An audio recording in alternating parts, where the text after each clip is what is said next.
चलो डाउट्स पूछो आप लोग।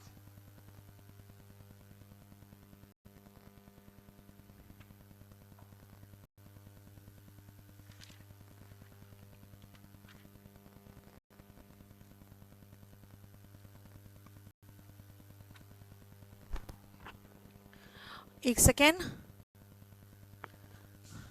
The profits will be dealt out among the investors, ठीक तो है? एक सेकेंड यार, एक एक करके दिखाओ ना। इसका मतलब डेल्ट आउट का मतलब डिस्ट्रीब्यूटेड होता है, बिल्कुल सही है। 2019 बेटा अभी तक जो कैलेंडर आया उसके अकॉर्डिंग ये होना चाहिए। 2018 भी टाइमली ही बता दिया गया है। It is not subjected Monday backup. Monday backup आज फ्राइडे है ना, मंडे बैकअप वीडियो कहाँ होगा? नहीं होगा मंडे बैकअप वीडियो। मैंने कहा था आप लोग को उस दिन जो टेक्निकल प्रॉब्लम हुआ था उसके कारण प्रॉब्लम हुआ है ना। मंडे का क्लास जो मैंने पढ़ाया था आप लोगों को वो मैं, अरे क्या करते हो यार, तुम ही तो कंफ्यूज कर रहे हो। कौन सा मंडे का बात कर रहा है? जिस दिन टेक्निकल प्रॉब्लम हुआ था उसी का तो। हाँ, वेंसडे की बात करेगा तब अपलोड हुआ है ना, ये मंडे की बात कर रहा है। मंडे का बैकअप नहीं है, वेंसडे का बैकअप पड़ा हुआ है। मंडे का बैकअप मैं कल वही कहीं और पढ़ा के मैं लोड करने वाली हूँ, ठीक है ना? मंडे का बैकअप मैं लोड करने वाली हूँ, थोड़ा सा रुक जाओ। उस दिन आपको पता है ये टेक्निकल प्रॉब्लम हुआ था जिसके कारण वो ऑटोमेटिकली रिकॉर्डिंग बंद हो गया था, हमें पता नहीं चला। जब हमने फिर से स्टार्ट किया ना तो प्रॉब्लम हुआ था, ठीक है? मैं आपको मंडे का रिकॉर्डिंग कल फिर से कहीं और क्लास ले रही हूँ, उसी को रिकॉर्ड करके मैं कल आपको लगा दूंगी, ठीक है? वेंसडे का रिकॉर्डिंग पड़ा होगा, आज फ्राइडे है, मंडे का रिकॉर्डिंग मैं आपको दे दूंगी। और बताओ, पिछली क्लास की तो आ गई होगी बैकअप। वेंसडे का क्लास का शुभम, वेंसडे का क्लास का बैकअप आ चुका है, वेंसडे का आ चुका है, मंडे का बाकी है बस। और पूछो, कुछ पूछना, डाउट्स पूछ लीजिए।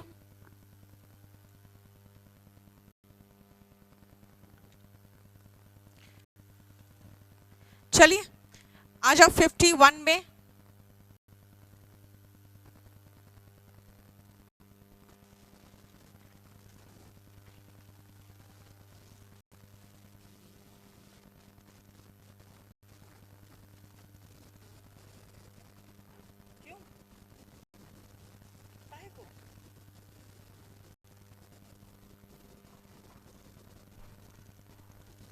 मंडे का क्लास कार्तिक लोड हो जाएगा, कल शाम तक लोड हो जाएगा, ठीक है?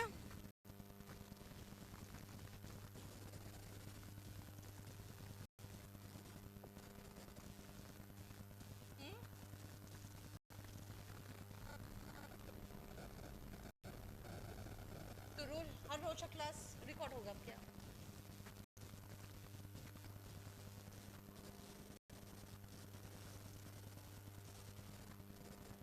चलो रखो, मैं लगा रही हूँ।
कोई बात नहीं सौरभ, मैं क्लास 8 अरेंज करवा देती हूँ आपको, बस थोड़ा सा रुक जाऊं।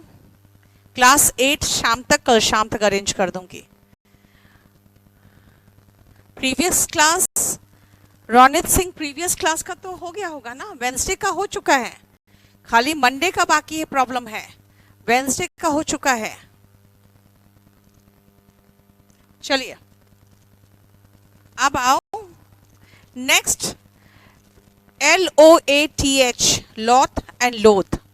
देखो ये एडजेक्टिव है और ये वर्ब है, ठीक है। एडजेक्टिव और वर्ब है, सिर्फ ई का डिफरेंस है, देख लो। पहला का मतलब है बेमन से, इसका मतलब है विदाउट इंटरेस्ट, बेमन से, और ये है नफरत करना, टू हेट।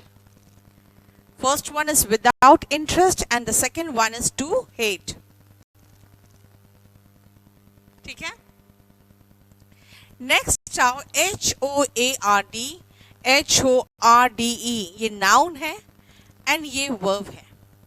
होड का मतलब होता है छिपा के जमा करना, टू हाइड एंड कलेक्ट, छिपा के जमा करना, टू हाइड एंड कलेक्ट। और HORDE जो नाउन है, इसका मतलब होता है झुंड, मतलब झुंड। इसका मतलब हो गया कि द क्राउड और ग्रुप, है ना।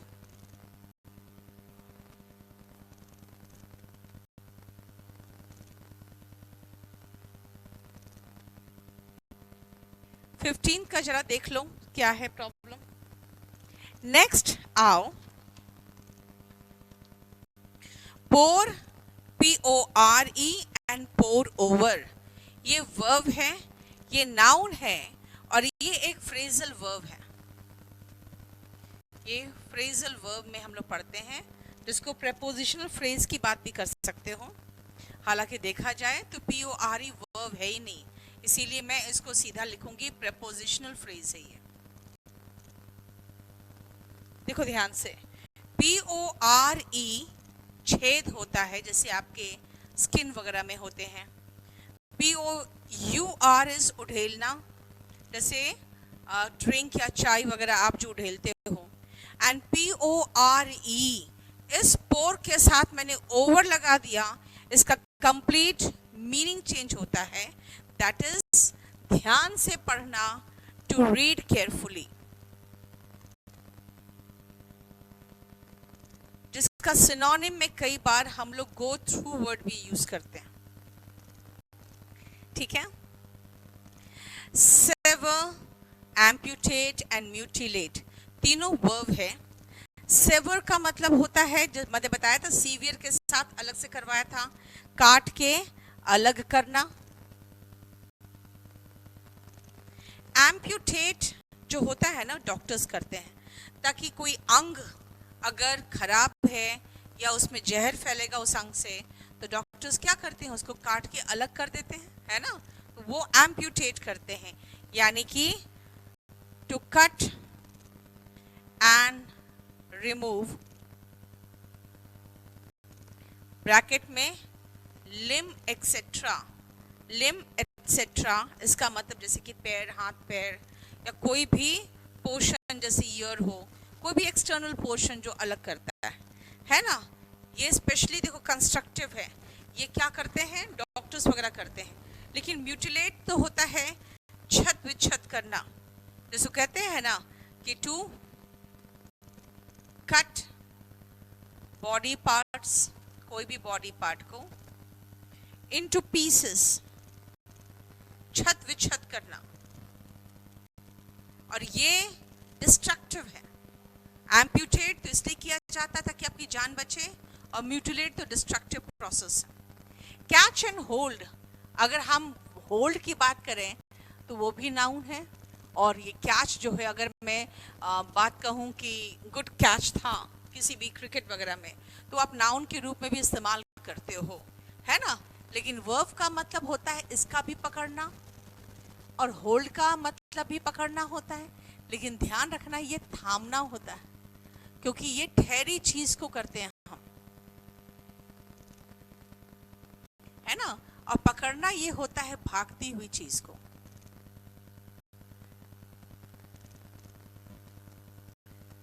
जो चीज चल रही है उसको पकड़ना इज कैच। जो ठहरी हुई है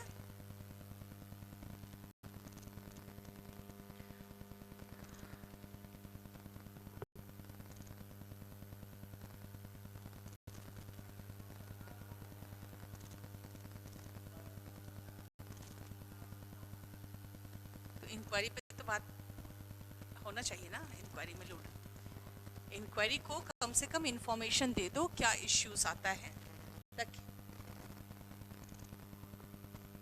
तो पता होना चाहिए ना।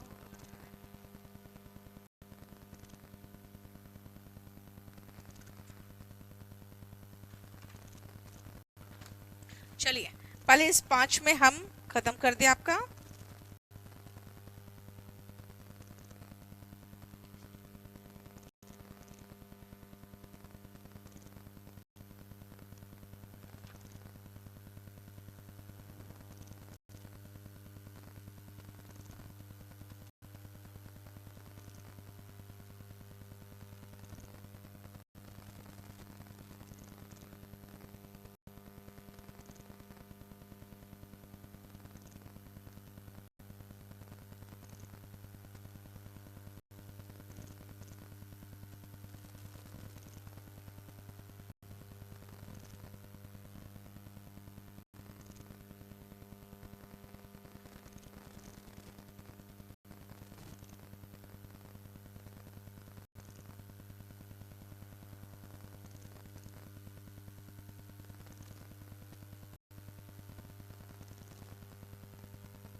पहले इतना कर लो फिर करते हैं।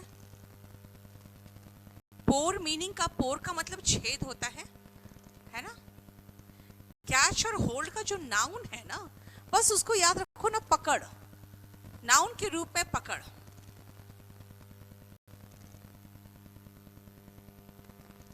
बेस फॉर्म अलग जो है ना सुमन, आप देखोगे बी ही ऐसा है जिसका बेस फॉर्म अलग है, वरना सबका फर्स्ट फॉर्म और बेस फॉर्म आपको एक ही दिखेगा।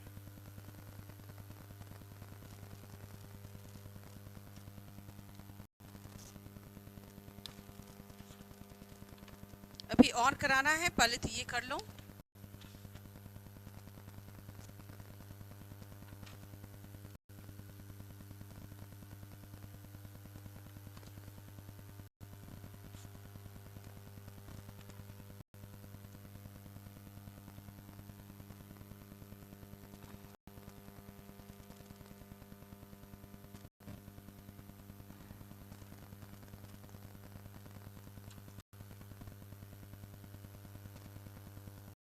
हो गया?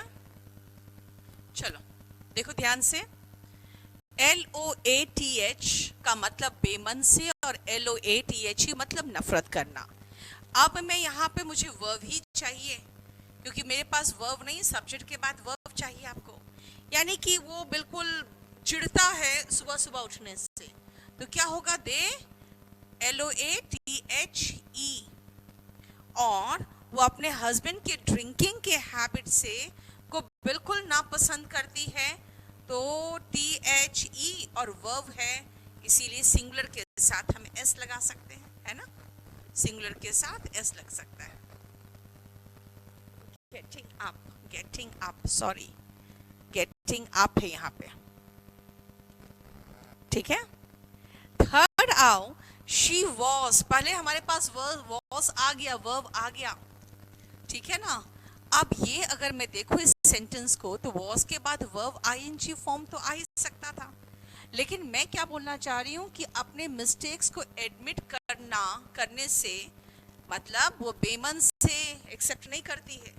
जहां पर भी आपको बेमन से मतलब रिलक्टेंट महसूस हो, वहां समझ जाना आप ये एडजेक्टिव लगाओगे, तो she was LOATH to admit her mistakes, इसका मतलब she was not ready to admit her mistakes. बेमन से कोई चीज स्वीकारने की आप हिम्मत रखते हो, वरना अपने मिस्टेक्स सुधारने का मन तो होता नहीं है। तो वही चीज बताया मैंने। डैश ऑफ पीपल, झुंड के झुंड लोग ताजमहल देखने आते हैं, और वो शुगर को क्या करते हैं ताकि सेल कर सके हाई प्राइस में, तो छिपा के जमा करते हैं। इसीलिए जो ब्लैक मार्केटिंग करने वाले जो लोग होते हैं, जो छिपा के जमा करते हैं, उनको हम होर्डर्स कहते हैं। इसलिए ब्लैक मार्केटिंग करने वालों को नाम लिखना होर्डर, ठीक है। काला बाजारी करने वाले होर्डर कहलाते हैं। फाइन।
चलिए कुछ क्वेश्चन पूछना है तो पूछिए, नहीं तो इतना उतारो पहले फटाफट।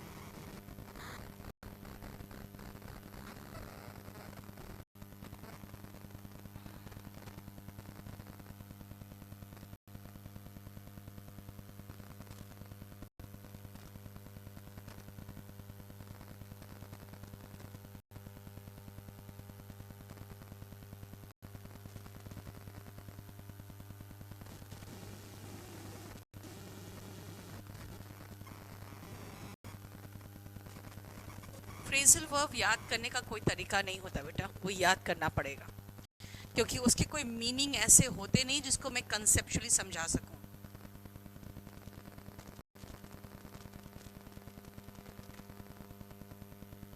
हो गया?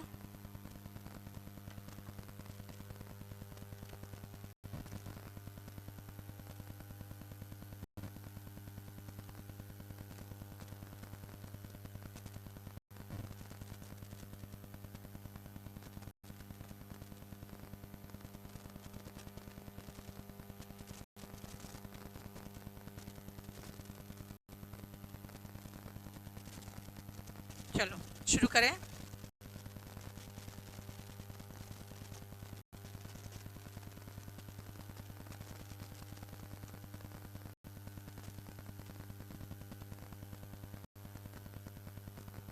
आ जाओ। सिक्स्थ में प्लीज टी को क्या करोगे? पोर करोगे ना, पोर द टी। ठीक है। न्यूमरस हमारे स्किन में क्या होता है? PORES होता है। काइंडली डैश माई एप्लीकेशन, यानी कि ध्यान से पढ़ लीजिए, तो PORE पोर ओवर। कई बार इसकी जगह पे हम वर्ड देखेंगे पेर्यूज,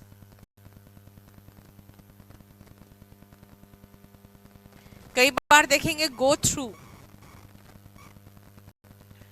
तो गो थ्रू का मतलब भी होता है पढ़ना, पेर्यूज का मतलब भी होता है पढ़ना, लेकिन पोर ओवर एग्जैक्टली होता है ध्यान से पढ़ना। Harmandeep, it is an apple of my eye नहीं होगा, मैक्सिमम आप कहोगे the apple. The reason is अकेला व्यक्ति जो आंखों का तारा है उसमें एन क्यों लगाएंगे? द लगा सकते हो, है ना, एन नहीं लगेगा। He has dashed all his contacts with his friends. He has severed. देखो सेवर में इतना ही है, लेकिन क्योंकि आपको पता ही है ईडी लगाना पड़ेगा सेकेंड फॉर्म बनाने के लिए।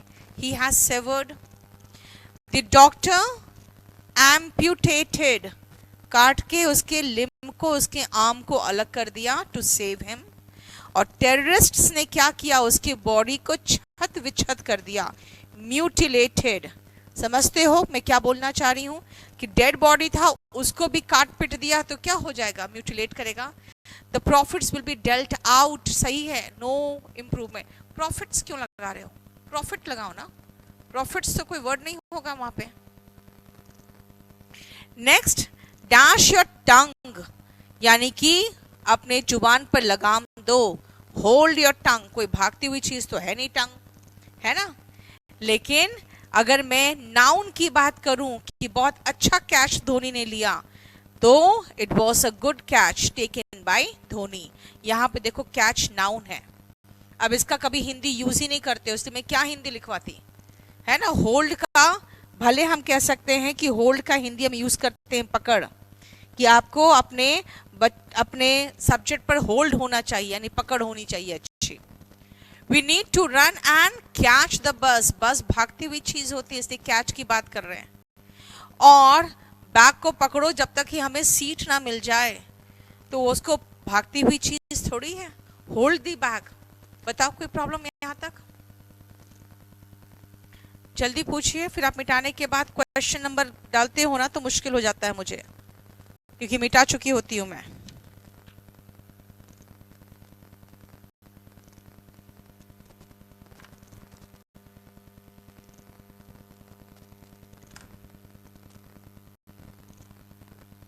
गया?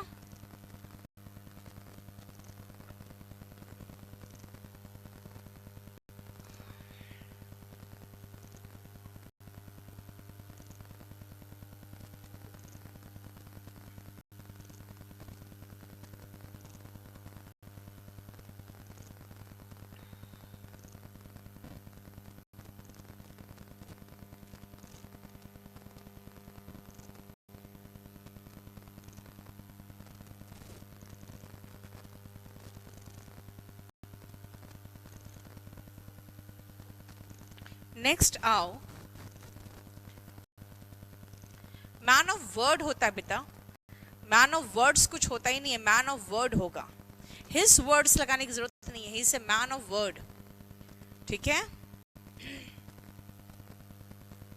इन 14 we have to run to catch the bus होगा ना, टू कैच द बस। ठीक है किशन, आप किशन के क्वेश्चन को डिलीट मत मारना, किशन के क्वेश्चन को डिलीट मत मारना, बाकी आप डिलीट चाहो तो मार सकते हो। किशन का क्वेश्चन रहने देना, मैं अभी उसको भी करा दूंगी।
हो गया? चलो देखो, प्रोसीड आगे बढ़ना होता है, टू मूव फॉरवर्ड आगे बढ़ना इज प्रोसीड। लेकिन प्रोसीड जो है ना, ये होता है कि पहले आना, और proceed is the antonym of succeed. Succeed का मतलब होता है जो आपके बाद आएंगे वो सक्सीड करेंगे, आपको के बाद आना है ना। क्लियर? नाउ डेप्रिशिएट है, डेप्रिशिएट ये भी वर्ब है और ये भी वर्ब है।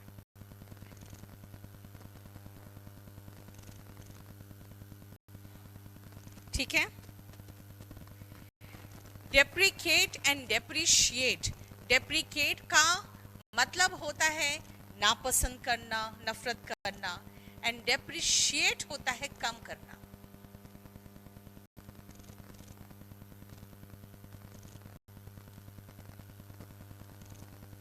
ठीक है? Deprecate and depreciate. डेप्रिकेट का मतलब एक और, जैसे हम लोग जनरली यूज जो करते हैं ना, दैट इज निंदा करना। सो बेटर इज नापसंद करना को छोड़ के निंदा करना ही लिख दो, क्योंकि हम लोग निंदा करने के सेंस में यूज करते हैं, तब नापसंद होता है। निंदा करना। ठीक है, नेक्स्ट आओ पेडल एंड पेडल। ये नाउन और वर्ब दोनों है। आपको पता है ये साइकिल का एक भाग होता है पेडल, जिस पर पैर रखते हैं, यानी on which you keep your feet on cycle, है ना। तो वर्ब में इसका मतलब है पेडल करना, यानी कि साइकिल चलाना। जब आप पेडल पे रख के पैर जो मारते हो, दैट इज पेडल। और ये भी वर्ब है, ये होता है घूम घूम के सामान बेचना। ठीक है, तभी जो खोमचे वाले होते हैं या रेहड़ी वाले होते हैं ना, उनको हम पेडलर कहते हैं। पेडलर होते हैं one who roams about and sell things, जिसको हम फेरी वाले भी कहते हैं।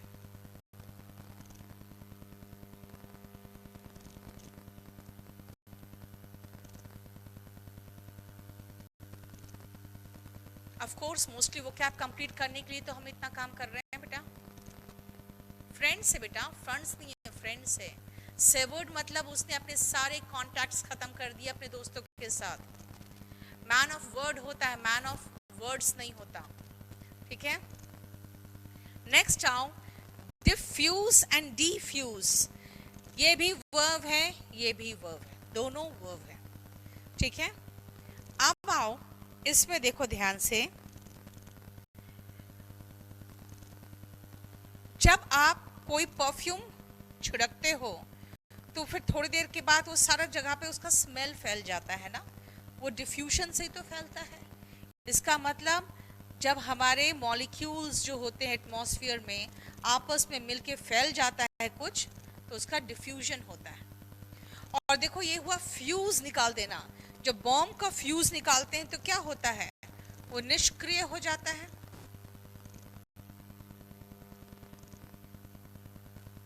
वो निष्क्रिय हो जाता है। तो ये हुआ निष्क्रिय करना। और कभी कभी आप टेंशन को भी डिफ्यूज करते हो तो इसका मतलब होता है उसकी तीव्रता कम करना,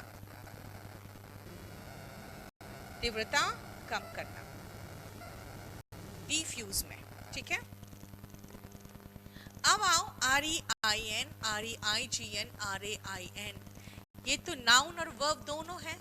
इसका मतलब बारिश होता है, बारिश, और ये बारिश होना हुआ। ठीक है, रेन इज नाउन, जिसका मतलब शासन। ठीक है ना। और यहाँ पे शासन करना भी वर्ड यूज करते हैं हम कई बार REIGN में। इसका मतलब वर्ब के रूप में भी यूज कर देते हैं, यानी शासन करना।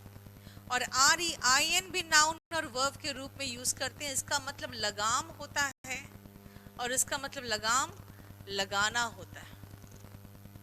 ठीक है, उतारिए पहले फटाफट।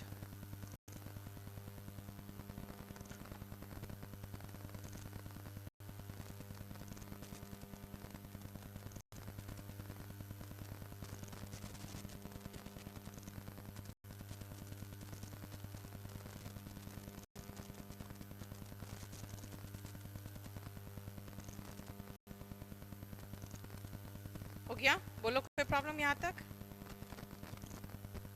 चलिए कुछ लिखो sentences.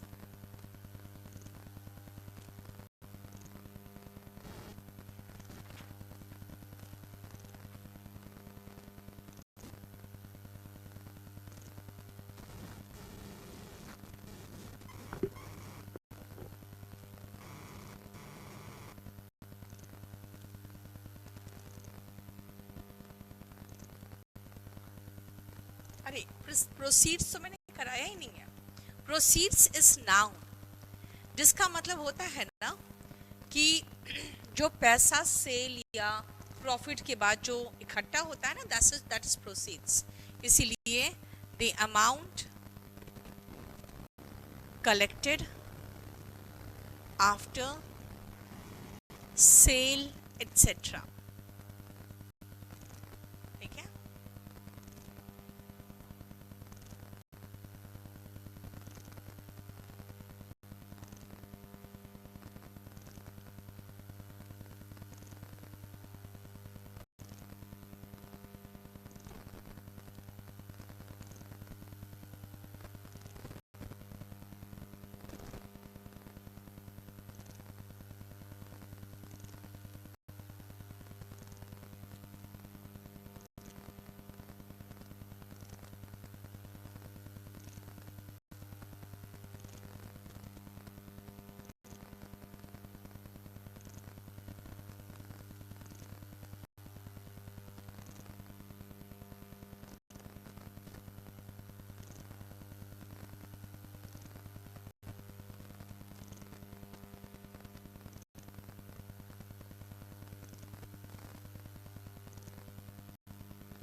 Diffuse.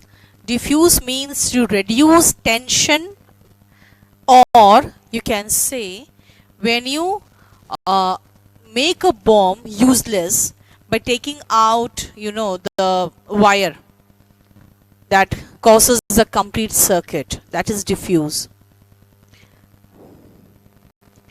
Man of word होता है ना, वैसे वुमेन ऑफ वर्ड भी होता है। विमेंस तो कोई वर्ड ही नहीं यार, विमेंस कैसे बोल रहे हो Suman? Man of word, women of word. Rain कहाँ पे? Okay, rain is missing now, just a second.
गया?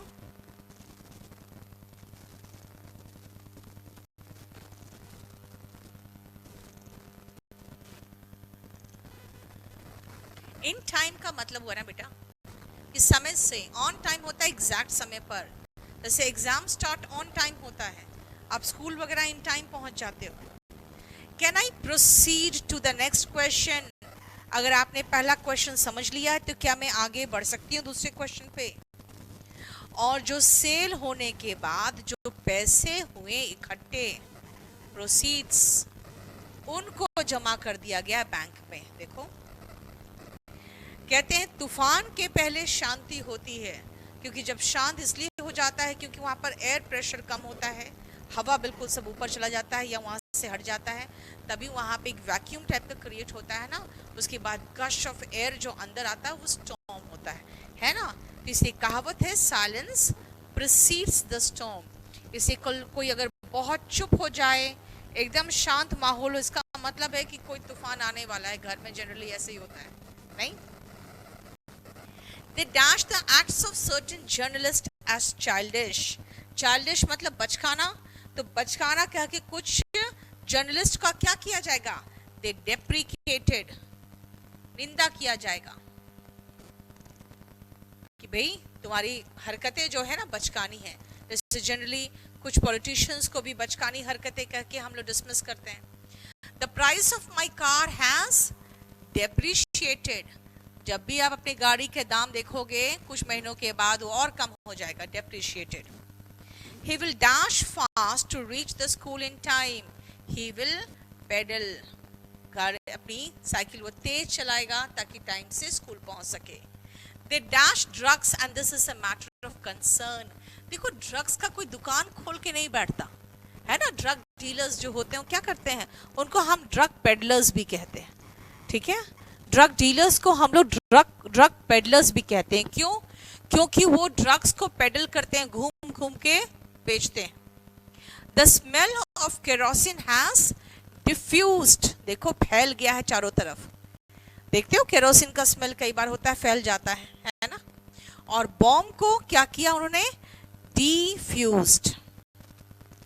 वैसे ही सरकार दंगे के बाद क्या कर रही है? कोशिश कर रही है मैटर को, यानी टेंशन को भी तीव्रता कम हो जाए, डिफ्यूज। डैश योर टंग, जुबान पे लगाम दो। लगाम इज REIN। और लोग खुश थे अकबर के शासन काल में, REIGN, right. It is dash, मैं वर्ब के रूप में लगाऊं, इट इज रेनिंग, और यहां पे नाउन के रूप में heavy rain has destroyed the crops. बोलो, कोई प्रॉब्लम? तो अभी यहां तक कोई प्रॉब्लम है तो बताओ। अब आपके पास जितने भी कंफ्यूजन वाले हैं दे दो मुझे सिर्फ एक ही मिला अभी तक आप लोग से।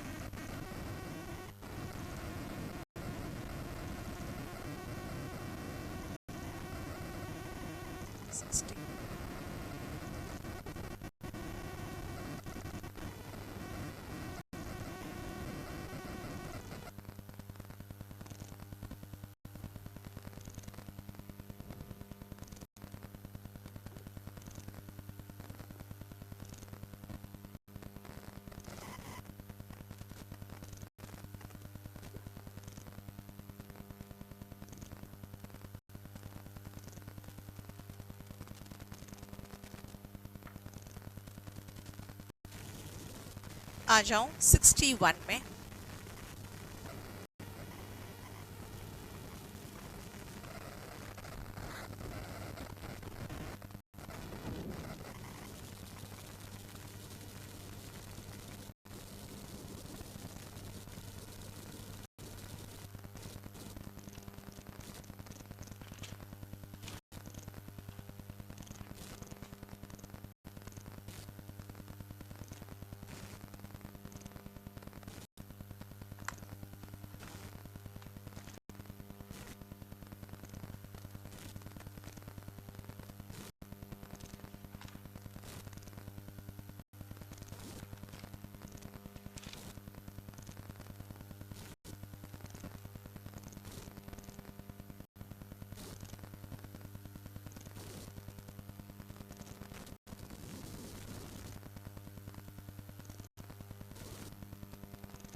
प्रोसीड्स का मैंने कहा कि जो पैसा इकट्ठा होता है, that money which is collected after sale और फ्रॉम प्रॉफिट, राइट। टॉपिक के प्रैक्टिस भी, अब ये राघवेंद्र मुझे बताओ, इस टॉपिक का प्रैक्टिस में क्या करा रही हूँ, नहीं करा रही हूँ, आपको बताओ तो जरा। अभी मैं जो सेंटेंसेस करा रही हूँ वो क्या करा रही हूँ?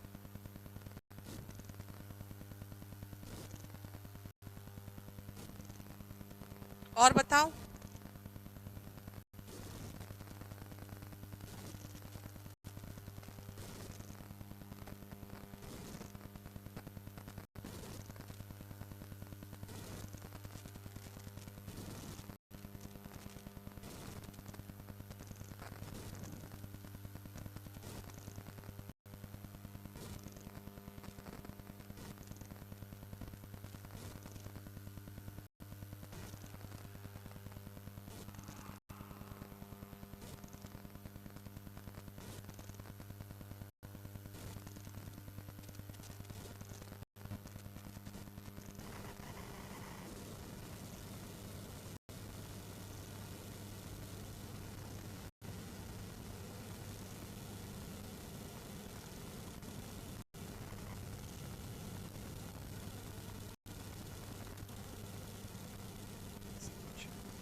और बताओ।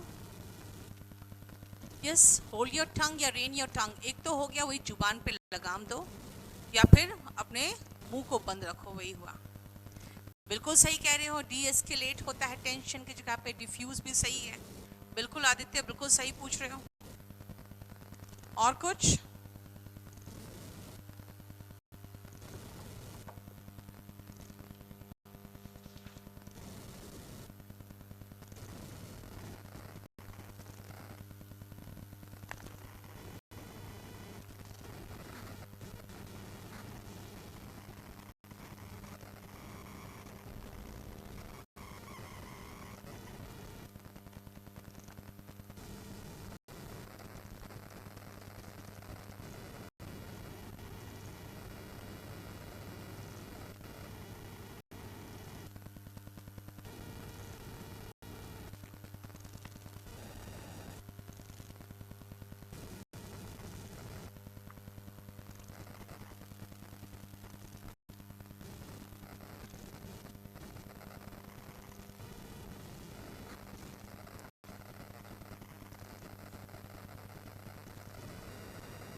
अब आ जाओ, WAIVE, इसका मतलब होता है त्याग देना या छोड़ देना, है ना। वेव जो होता है ये है छोड़ देना, मतलब माफ कर देना, यानी कि कोई चीज आपसे लेने वाले हैं लेकिन वो आप पर चार्ज है, लेकिन आपको छोड़ दिया गया। अभी मैं सेंटेंसेस कराऊंगी, और ये वर्ब है, ये वर्ब और नाउन दोनों है। नाउन में इसका मतलब लहर होता है, जैसे सी वगैरह का वेव्स होता है, और वर्ब का मतलब वही वैसे ही लहराना, जैसे हाथ या झंडा का लहराना भी वेव होता है ना। अब ये आओ, सारा का सारा ये प्रोसेस है जो हम खाना पीना बनाते हैं ना, उससे रिलेटेड प्रोसेसेस है, और ये सबको हम पहले वर्ब लिख दें, ये सारे वर्ब है। हालांकि स्मैश जो है ना, ये है जैसे ऐसे करके कोई चीज मारते हो तो उसको स्मैश करते हो, यानी कि टुकड़े करना, है ना, मार के किसी सरफेस से, है ना, स्मैश कर देते हो। लेकिन मैश जो करते हो वो भी होता है उसको पल्प बनाना, टू चेंज। लेकिन मैं अब आपको एग्जाम्पल दूंगी, टू चेंज इनटू पल्प। कैसे? जैसे कि पोटैटोस, आप आलू को जैसे मैश करते हो ना, यानी क्या कैसे मैश करते हैं, आलू को मैश करते हैं उबाल के, तो उसको एक मुलायम सा पल्प चेंज हो जाता है, वो मैश होता है। आप ग्राइंड में आओ, ये तो पीसना हुआ। स्टर का मतलब होता है फेंटना, लेकिन ये जैसे स्टर होता है ना, घुमाना, क्यों घुमाना, घुमाना, ठीक है ना, स्टर करना यानी कि उसको घुमाना। हाँ, एक काम करते हैं, अब फेंटना मत लिखो, इसको स्टर का मतलब हुआ जैसे घुमाते हैं, हम ऐसे घुमाते हैं, स्टर, ठीक है। हम ये करते हैं, विप का बता देते हैं फेंटना। कैसे? देखो, बहुत तेजी से ऐसे मारते हो उसमें, है ना, तो जब आप विप करते हो ना, तो जैसे चाबुक भी मारना विप होता है, और अंडे वगैरह जो फेंटते हो ना, वो भी विप होता है। यानी कि तेजी से हाथ मारना जिसको कह सकते हैं, है ना, या फिर चाबुक मारना, कुछ भी हो सकता है, किसी चीज से मारना। नीड का मतलब होता है गूंथना, जैसे आटा वगैरह गूंथते हैं, आटा वगैरह।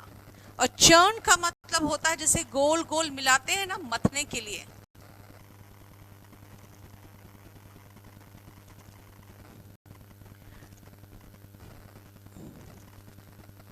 Now I will give you just one example. Like you churn the cream to get ghee, okay? Knead आप किसको करते हो? जो अपने डो होते हैं, डो मतलब DOUGH, जब आटे को मथ लेते हो ना, तो जो डो होता है उसको हम नीड करते हैं, है ना। विप करते हैं, जैसे चाबुक मारना हुआ, या अंडे जो फेंटते हो तेजी से, वो विप करते हो। स्टर मतलब जब चीनी डाल के देखते हो चाय में, ऐसे स्टर करते हो, घुमाते हो। ग्राइंड पीसते हो। मैश जैसे पल्प बनाना कोई चीज़ का, जैसे कैसे आलू का मैंने बता दिया, उसको मैश करते हैं, यानी कि टुकड़े उसको दबा दबा के उसको एक पल्प बना लेते हैं। और मैश होता है कोई भी चीज़ का टुकड़ा करना है, ज़रूरी नहीं कि खाने पीने की चीज़ हो। बताओ, इसमें कोई प्रॉब्लम हो तो बताओ। Cloth is noun and cloth is verb. देखो, क्लॉथ जो होता है ना, कपड़े का टुकड़ा होता है, क्लॉथ। अगर आप क्लॉथ के साथ मैं एक और काम करती हूँ 63 में, क्लोथ्स भी लगा दूं, तो जो सिले हुए गारमेंट्स होते हैं ना, नाउन, वो क्लोथ्स होते हैं। सिले हुए कपड़े क्लोथ्स, कपड़े का टुकड़ा is cloth, and cloth is पहनाना, ठीक है, क्लोथ इज पहनाना। हालांकि मैं नाउन में कराती हूँ। 62 का मैंने कहा, टुकड़े करना, कोई चीज का ऐसे टुकड़ा करना है, स्मैश। जैसे आलू को आप करते हो तो धीरे धीरे उसको पल्प बनाते हो, सिर्फ हल्के से दबा दबा के, तो उसको मैश करते हैं। पीसना इज ग्राइंड। स्टर जैसे चीनी घोलते हो, वो स्टर करते हो। विप तेजी से ऐसे से मारते हो, वो विप करते हो। नीड आटा वगैरह को गूंथते हैं, नीड करते हैं। और चर्न होता है मथना, जो घी वगैरह निकालने के लिए जो करते हैं ना, वो चर्न होता है। और बताओ, बर्न, स्काल्ड, स्कॉच एंड सिंच। ये बर्न का मतलब तो सबका वर्ब लिख दो। सबसे पहले बर्न का मतलब जलाना होता है, कोई चीज भी जला दिए, वो बर्न कर दिया, ठीक है। स्काल्ड तब होता है जब लिक्विड से या वेपर से, जो कहते हैं ना, स्टीम से जलता है ना, तब वो स्किन अजीब सा जलता है, वो स्काल्ड होता है। यानी बर्न,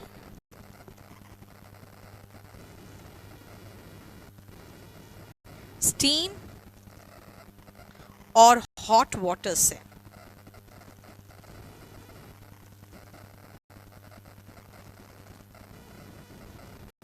स्कॉच आप सन में हो जाते हो, यानी कि वही सन बर्न होता है, लेकिन उसका रंग या टेक्सचर स्किन का चेंज हो जाता है ना। इसे कह सकते हैं ऐसे लिख दो, चलाना, क्या उसका कलर और टेक्सचर चेंज हो जाता है।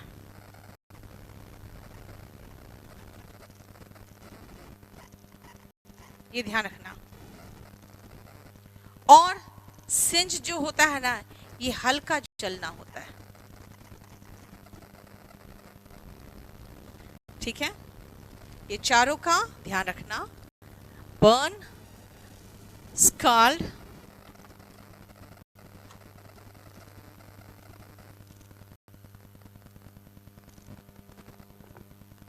scorch and singe.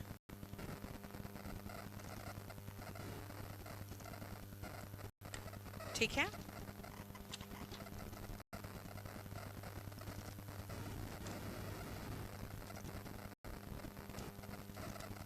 क्लियर? अब आओ स्पीक, टेल, टॉक, से, आस्क एंड गिबर। स्पीक बोलना, बोलना,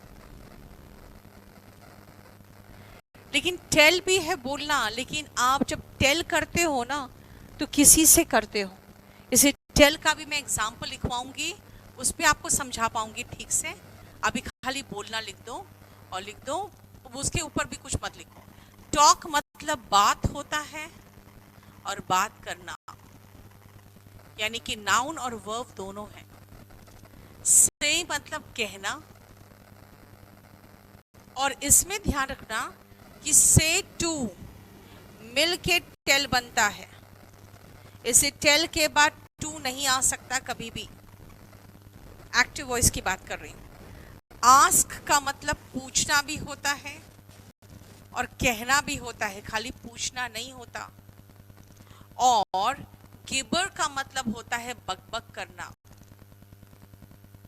मतलब when you go on talking you gibber. बताओ कोई प्रॉब्लम?